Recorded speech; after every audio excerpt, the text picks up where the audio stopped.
Cindy,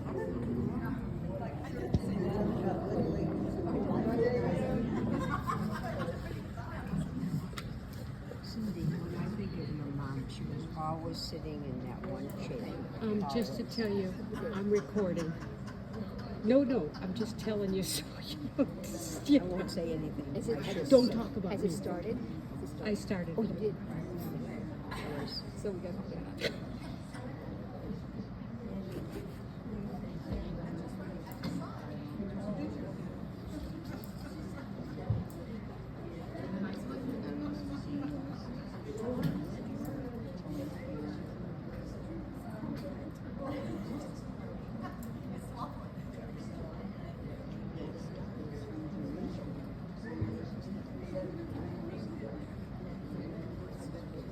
Okay, let's start.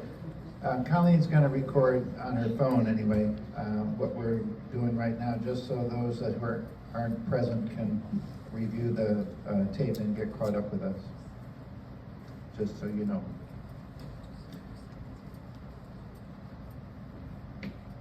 So the content here is these 4 modules.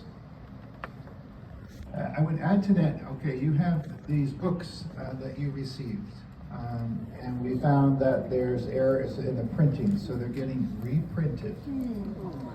Okay, so you will get, first of all, they're not all in color, so you'll get it in color. And you'll notice that if you've looked at it, the table of contents has a bunch of error marks in it. So you'll get these chapters. Actually, you're going to get chapters 1 through 6 today. 1 through 6 today. Chapter 6 is on mutuality. And as we introduce each piece, we'll then bring those chapters in. So we're asking you not to read ahead in a sense. It's enough to catch up to even what we're doing, first of all, but we'd like to have you have the experience of what we're talking about first before you go and study it.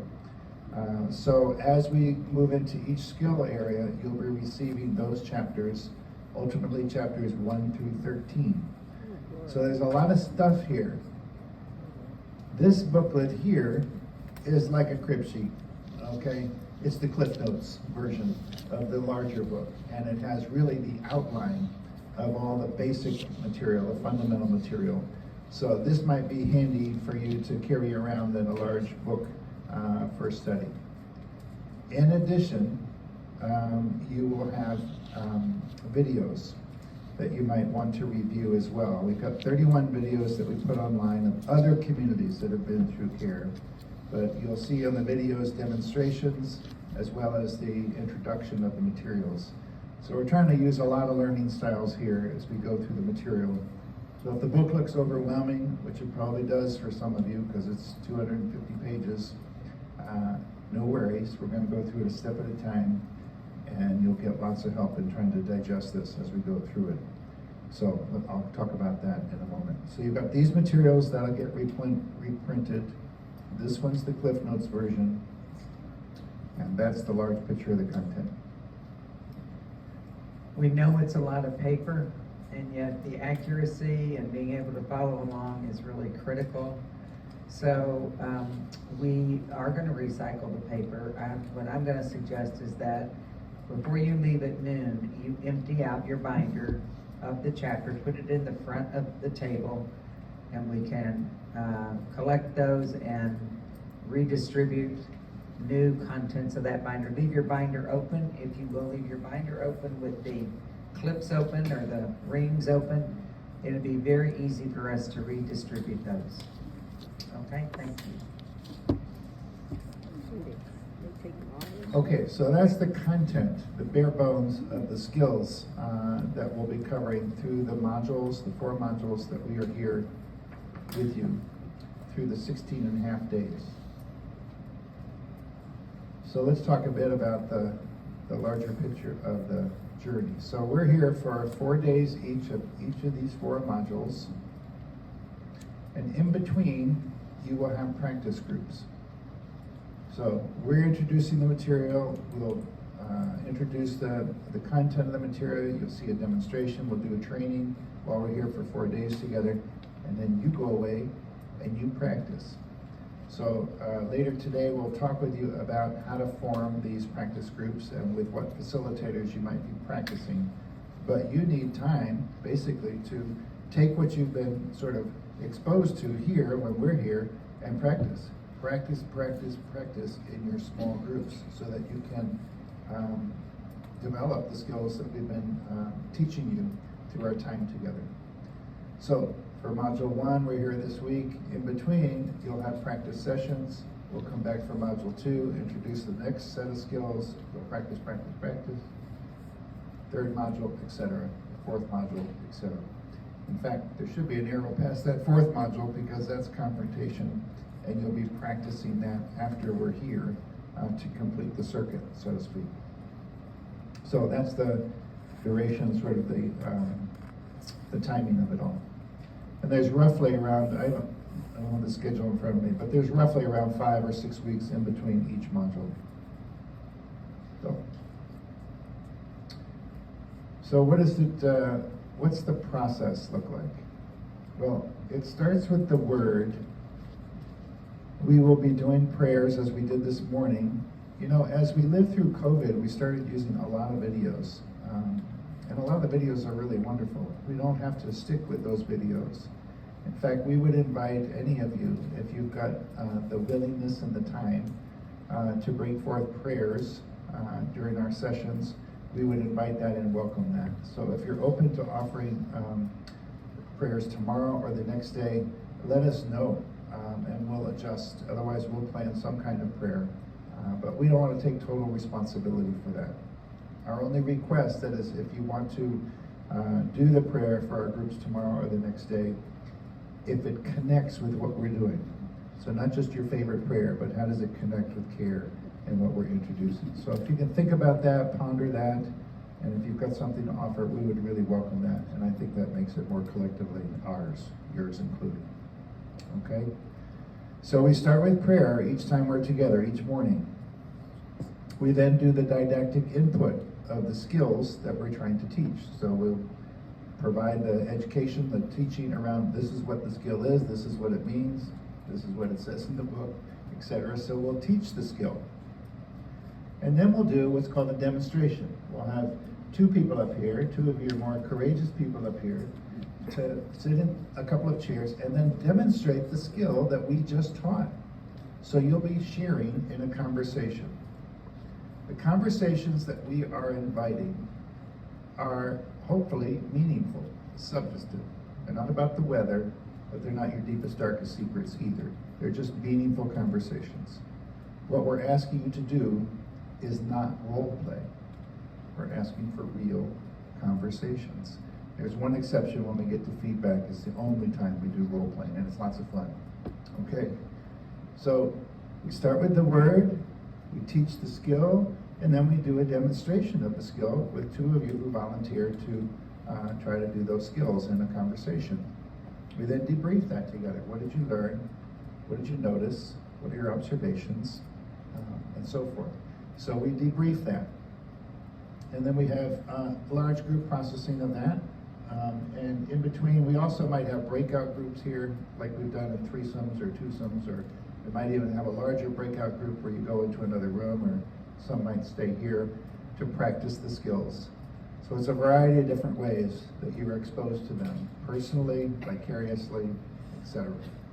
And you'll be given homework along the way, which I'll talk about in a little bit. So, when we come back, we will review. Where did you go? What were your learnings of your practice sessions? Where do you need us to discuss more, to work more on? And we'll integrate and build on your practice sessions before we move forward. We want to make sure you've got what you got, were exposed to previously before we just pile on a whole new set of skills. And then we go forward. So each module will sort of look like that in broad strokes. With me? Okay. If you're like most groups, you'll go through something like this by way of sort of stages as you live through the experience. Right now, I'm sure it's still all a blur. You don't quite know what we're talking about. As you talked about your daydreams and nightmares yesterday, you registered your excitement as well as your anxiety about what this could hold for you. as you live into it, you know, the light bulbs start going on and you start to gain a lot of insight and at the same time confusion, because we're going to be throwing you a bit in terms of the way you typically understood things, the way you typically talked, the way that typically you've had conversations together. So we'll be throwing you things that might throw you off kilter and cause some confusion. But for me, confusion is a harbinger for change. It's a necessary step in order to get to something new, like, wait a minute, how does this work? How many of you are right-handed? Any southpaws, any left-handers? How many? Just one? Normally in most groups, it's about 10% of our population to be left-handed. It's called sinistrality, by the way. That's the neuropsychological term for it. The root cause sinister. Remember back in the day, you were taught in probably Catholic schools to write with your right hand, even if you were left-hand dominant, so it was awkward. So 99% of you are here are right-handed. And in a sense, as we practice these skills, we're going to say, try using your left hand. And you're going to say back to us, no, it's more comfortable to do it this way. Well, of course it is. Try it this way anyway. So we're asking you to try things that are going to be awkward. We know you're more adept at doing it this way, but we're going to say, try it this way, and try it this way. It will be awkward. It will feel unnatural. It will be uncomfortable. And that's part of the learning process. As you can imagine, as you learn anything in your life, that's part of the process. So yeah, you'll start with some confusion, you'll get the light bulbs start going on, but it still will be awkward and unnatural as you try to apply these skills. You're going to want to go back to your old way of doing things because that's comfortable and familiar. It will feel mechanical and strange, and ultimately you'll find a way to integrate this into who you are. You're not going to be clones of Beth and Ted. Okay, you're not going to be clones of us. You're going to be yourself, but with a new bag of skills. And you'll find your way of integrating that into your own life. But that takes time, as any learning skill does. Okay, so those are sort of the stages. So I guess it's a sort of heads up as in the beginning to say, I know it's going to be uncomfortable, and that's part of the learning process. Here's some of our guiding principles as we enter into this. For us, every voice counts. It's really important that we hear and understand everyone in this room, not just the ones who are more comfortable speaking in a large group, but every single person. And that whatever you're saying and whatever you're bringing to the table, it is counted and respected along the way. And that's a big part of what these skills are about. So if we're not walking that talk, then we're not doing what we're supposed to be doing here. So we'll be really trying to emphasize the fact that every voice counts in this process. No bystanders. Nobody sitting on the side of the pool watching everybody else swim. Okay, we're all in it together. Every voice counts. We said it yesterday, mistakes are great. You are gonna flub up big time, okay? Because we're asking you to do something that's unnatural, uncomfortable, and unfamiliar, and you're gonna blow it. Isn't that great? And we gotta we're gonna blow it, okay? We'll model that for you. We're gonna make mistakes all along the way, and so are you. And it's just, can we get just a little bit more comfortable with being a little uncomfortable with making mistakes, rather than shame and blame and feel all terrible about it. We're gonna make mistakes. And those are our best learning opportunities. We worked in Texas with a group, and there was a principal there, and she was the one, she would bring, kids in the office, we sent to the office, there's Johnny, he got sent to the office feeling he got in trouble somehow, some way in the classroom. And she'd sit down with him and say, Johnny, what happened? And he would say, well, I did this and I did that. And she'd go, isn't that fascinating? Let's talk about that. And that's sort of it's a great attitude. It's like, isn't that fascinating, this trouble we got into, or the mistakes that we just, ran into. Let's take that kind of attitude to it. It's a learning opportunity. That's really where we learn. Not so much through our successes, that builds confidence, but our mistakes are those aha moments where we flub up and realize something new. Safety and trust are essential, and they're not a given. It's something we earn and have to develop together. So right now we might be in neutral or somewhere, but we have to build this sense of safety.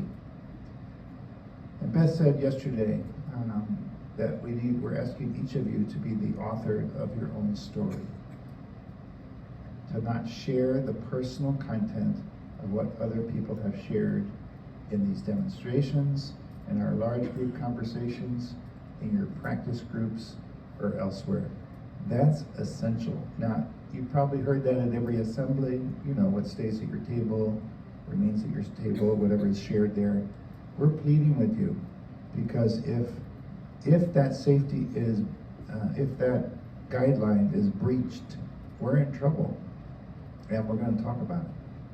So if we hear that something along those lines has happened, we'll bring it here and we'll have a conversation. It's not about reprimanding, but it's about repairing the trust and restoring the boundaries that we know are healthy and necessary in order for every one of us to feel safe in sharing things that can be personal. Does that make sense to you all? Mm-hmm. So that's our plea. We're asking for you to honor that with one another. But please go out of here and share, here's my experience, here's what we did, here's some of the process, here's what we're learning. Please don't make it this big secret. So it's not meant to be a secret. It's meant to honor the boundaries around personal content only. Following us? Mm-hmm. Okay. Are there questions or comments about this one? Go ask him. Go ahead. Question? Okay. Yeah. All right. That's that one. It doesn't have to be right away. Just Support and challenge, they're both necessary for growth. If we were just all lovey-dovey and supportive and affirming of one another, you wouldn't be stretched and you wouldn't grow. And if we're just all critical and challenging of one another, you wouldn't grow either, because you wouldn't have the encouragement and support. We need some blending of both. Maybe you've heard this quote before: love without power is sentimentality. Love without power is just sentimentality. And power without love is brutality. Power without love is brutality. So we need both. Challenge to stretch one another, and support to encourage one another along the way. So we'll look for that blend in our demonstrations and our teaching and our ways of interacting with one another. It is both challenge and support to help us grow. And you've probably heard this phrase: what gets in the way is the way. What gets in the way is the way. In other words, our resistance, our struggle, that's what we need to talk about, because sometimes that's the very doorway. We say resistance is the doorway to change. It's where the hard work of change takes place, that when we struggle with our own resistance to the change. So we don't try to work around it, try to bypass it. We don't try to cheerlead you into saying, oh, come on, you're okay. No, let's talk about where the struggle is. That's pay dirt right there. So what gets in the way is the way. It's the doorway to change. And our last sort of little piece for now is, you are your own best resources. We believe that, and that's what we want to leave you with when we're out of here at the end of care. Our goal is to help you become stronger resources for one another. For example, you have facilitators, coaches, at each one of these tables here. They will be helping us, helping you facilitate conversations. We hope that over time, that'll get pretty comfortable for you, rather than, hey, that's none of your business. So maybe down the road, two people want a conversation, but they know they might want a little help. They could tap one of these facilitators, or someone else who maybe isn't currently a designated facilitator, to say, can you help us in this conversation? And then they become a new norm, rather than, staying stuck, or, keeping people out of your business because you don't want them in your face. So coaching and facilitating is a way for you to strengthen you're being your own resources with one another. So we hope that in many ways that will happen during our time together. So here's homework. Your homework before Friday is to write your personal goals for care. Now, we don't want you to do it tonight because you still don't know what the heck we're talking about with regard to care. But over the course of these few days together, you'll have a better sense of, oh, this is what this is, and this is what it might mean. So what will be your personal goal for care? And we're asking you to do that in a way that's very specific, not like, I need to improve my communication skills. It's too general, okay? Maybe it's about handling your defenses during confrontation. Maybe it's about becoming more concise and clear in the way you share. Maybe it's about becoming more present and less distracted in your conversations. I don't know what it is for each of you. But we'll be asking you to think about and ponder over these few days, what do I really want to get out of this? What's my personal goal? Because at the end of the fourth module, we'll ask you, so how did you do with that? So name it, claim it, and write it down and hand it in. We'll get it all typed up and given back to everybody so everybody can see everyone's goal. Just so you're naming it, claiming it. If you claim it in that way, you'll have a better chance of getting there than if you don't think about it and just live through this experience. So we're asking you to write down your goal, maybe you got one or two. To help you do that, we're going to ask you to work with chapter 5 in the book once you get the new copies. Chapter 5 is a self-assessment around your strengths and liabilities with regard to your communication skills. So having gone through that, and that's for your own personal work, it might help you identify where some of your liabilities or growing needs or learning needs are. So do that chapter 5 before you do your goals, and we think that'll help you identify more clearly what the kinds of things we're talking about. So between now and Friday, go through that self-assessment piece and write down your goals. If you need help with that, ask one of your facilitators or ask us. So that's one homework piece over the course of these few days. The second homework piece, if you have the energy to do this reading as well, is to read the chapter on mutuality, which is chapter 6. That's a larger chapter. There's a lot in it, but it is the very foundation of this work on care. So if you get a chance to do anything, that would be a great chapter to read if you've got the time. That's where we're starting later today.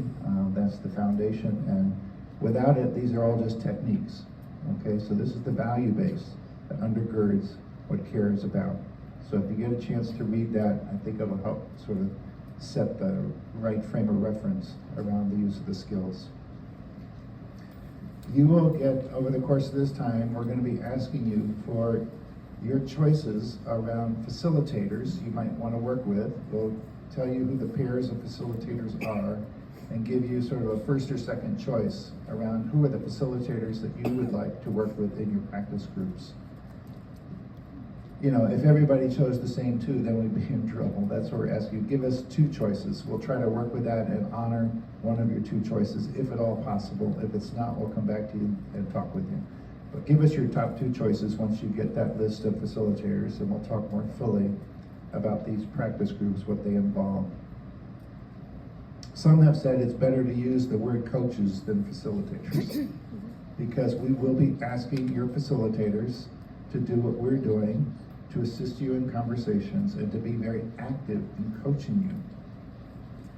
So it's not like facilitators that maybe you've had at your assemblies, where they might just call on people to talk, now it's your turn and your turn. More like chairpersons, okay, that are just modulating the time. They are coaching you in conversations, as we'll be doing and modeling that for them. And they're, like Beth said, you know, just a step ahead of you. So it's not like they're experts, but they have been exposed to this, and they're going to help you as best you can. They can in these conversations. So they might be stopping you and say, hang on, you said, I feel that. Can you say what that feeling word was? where they're going to be interrupting and partnering with you all throughout conversations in a coaching way. So they're not just sitting back and letting you do what you normally do, they're trying to help you learn the skills that we just taught and exposed you to.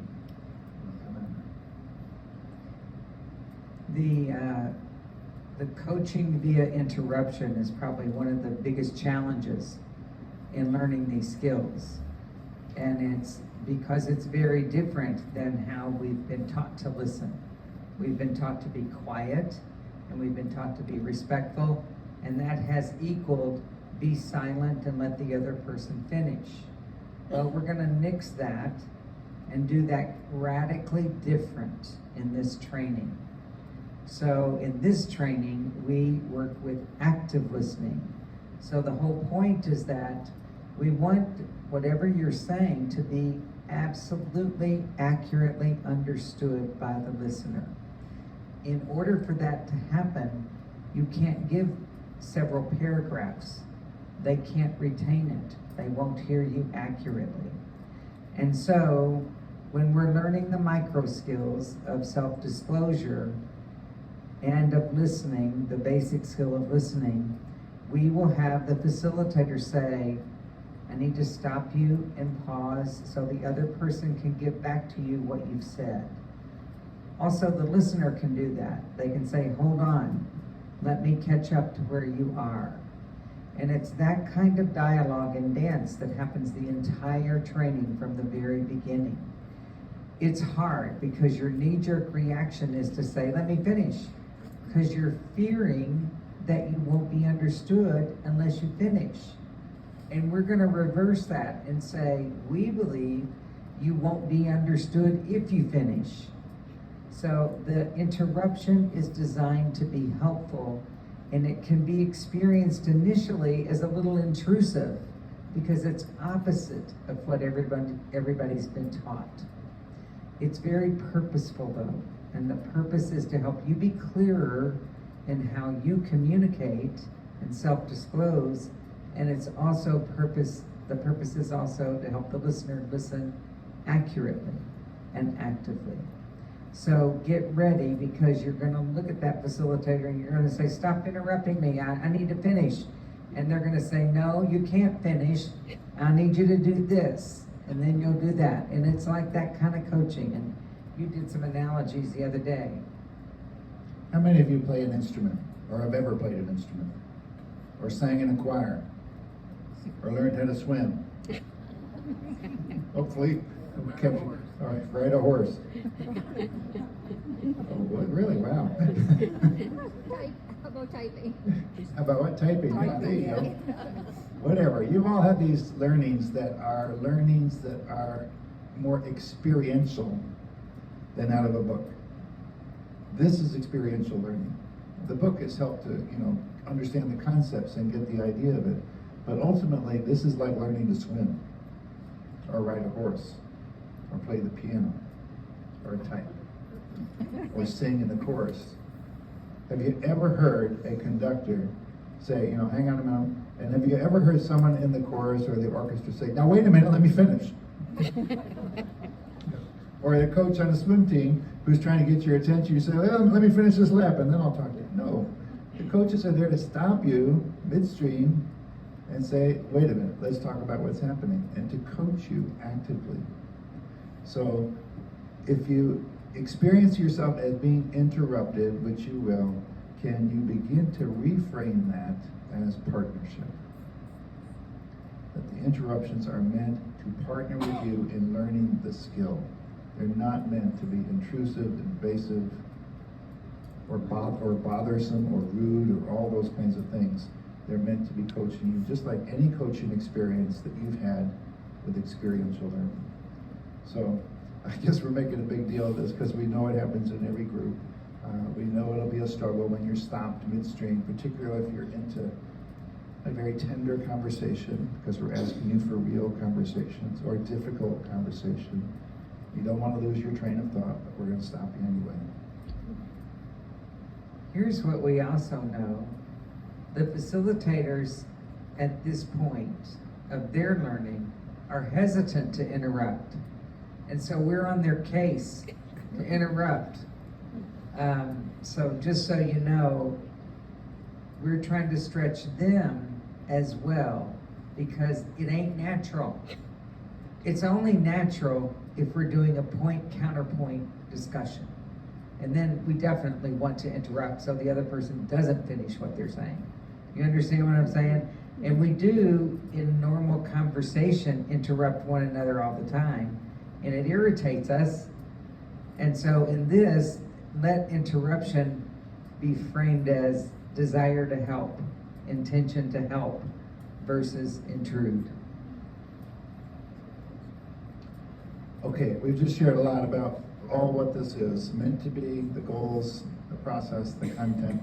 I wonder if you could just buzz, just for 5 minutes or so, with your facilitator to ask your questions, to raise your comments, just so you can chew on this a little bit, then we'll open it up to make sure you've got a basic handle on all this. We hope you have some questions. If you don't, we're going to be nervous.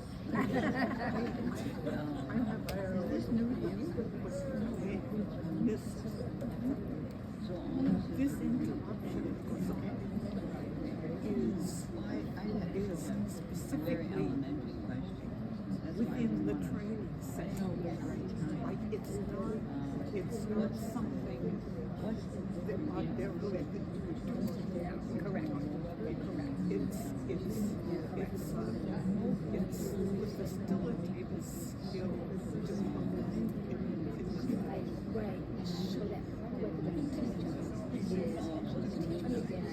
is say you two are having a dialogue, and you're doing what we call parroting, and you can't retain what she says, and you can say exactly what she said. You could say, okay, which one sound let me get that, and then if you don't, it was like watching why didn't you say it, and just because you couldn't hold a certain time. And I can see that you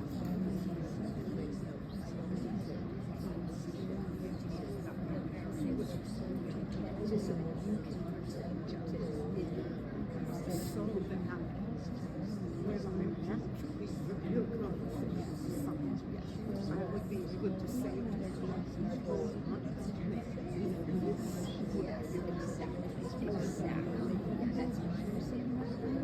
So, and the parroting notice, they'll tell us it's over like 5% of the time. Exactly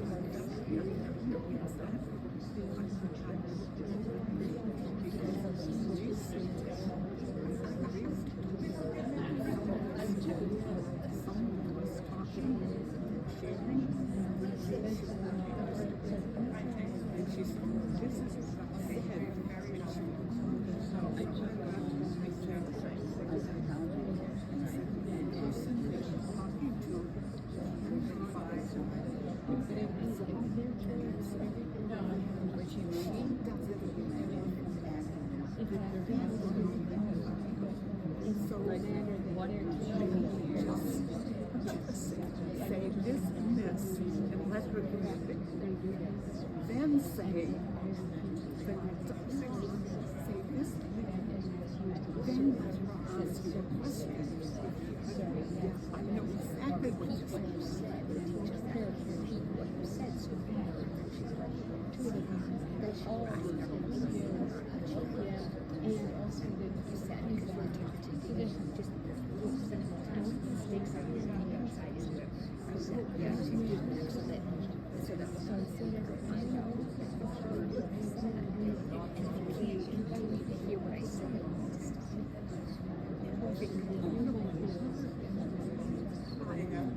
Somebody else is able to hang on to them. How much room stuff we contain so there are times when you have to say, so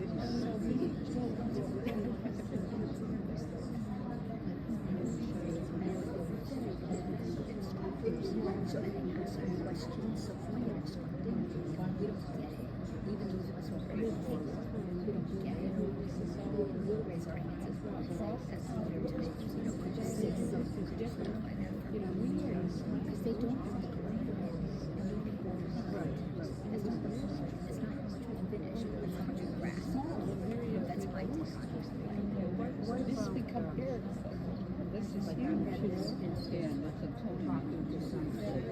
It's so big and so I felt they really meant or they were listening to see what they were going to And then they teach us to reverse that you can be, yeah, I mean, that you kind of know that they're thinking what they're going to say to you rather than actually told communication later. Yes, as long as they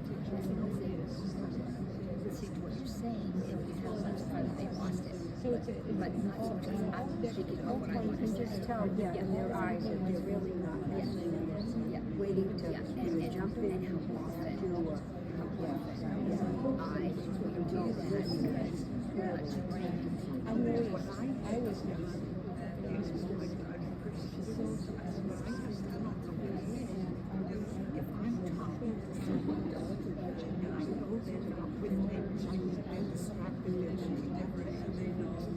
I've stopped talking. I wait until they finish what's on their mind. And she spoke, yeah, she spoke in Elaine. but I think that what you So anyway, say, that's it. they might not be here. Turn this off.